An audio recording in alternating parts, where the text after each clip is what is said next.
ഇപ്പോഴത്തെ ഒരു കാലഘട്ടം എടുത്തു കഴിഞ്ഞാൽ അവരെ സംബന്ധിച്ചിടത്തോളം സ്ക്രിപ്റ്റിംഗ് എന്ന് പറയുന്നത് ഭയങ്കര ഈസിയാണ്, വളരെ എളുപ്പത്തിൽ നടക്കുന്നൊരു കാര്യമാണ്. ഇപ്പോൾ 1 ലൈനാണ് നമ്മൾ ചോദിച്ചു കഴിഞ്ഞാൽ ആ ചെറിയൊരു എന്തെങ്കിലും ഒരു 1 ലൈൻ തന്നെ കാണുള്ളൂ, ഇതാണ് കഥ. അല്ലെങ്കിൽ അതെങ്കിൽ ഇപ്പോൾ സ്ക്രിപ്റ്റ് ആണെങ്കിൽ പോലും അതിൽ നമുക്ക് റിയാക്ഷൻസോ സംഭവങ്ങളോ ഒന്നും നമ്മൾ വായിക്കുന്ന സമയത്ത് അങ്ങനത്തെ ഒരു ഡീറ്റെയിൽ സ്ക്രിപ്റ്റ് ഒന്നുമല്ല. ഞാൻ ഇപ്പോഴത്തെ തലമുറയോ പുതിയ സ്ക്രിപ്റ്റ് എഴുത്തിനെ കുറിച്ചൊന്നും ഞാൻ പരാമർശിക്കുന്നില്ല, കാരണം അത് ഓരോരുത്തരുടെ ഇഷ്ടമാണ്, രീതിയാണ്. പക്ഷേ എന്തൊക്കെ ആയാലും ഒരു കാര്യമുണ്ട്, പാരഡൈം എന്ന് പറഞ്ഞൊരു കാര്യമുണ്ട്. ഒരു സ്ക്രിപ്റ്റിനൊരു പാരഡൈം ഉണ്ടായിരിക്കണം, അത് നിർബന്ധമാണ്, നിയമമാണ്. പലരും പറയുന്നുണ്ട് അതിൻ്റെ ഒന്നും ആവശ്യമില്ല, ഞങ്ങൾ എഴുതുന്നതാണ് ശരി എന്നൊക്കെ പറയുന്നുണ്ട്.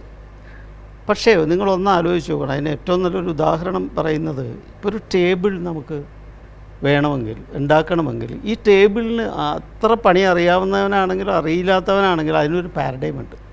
ഒന്ന് 4 കാലും ഒരു മേൽത്തട്ടും വേണം, അത് മസ്റ്റാണ്. പക്ഷേ ഇത് 6 കാലാകാം, 8 കാലാകാം, 1 കാലാകാം, മേൽത്തട്ട് റൗണ്ടാകാം, അപ്പോഴും അത് ടേബിളാണ്.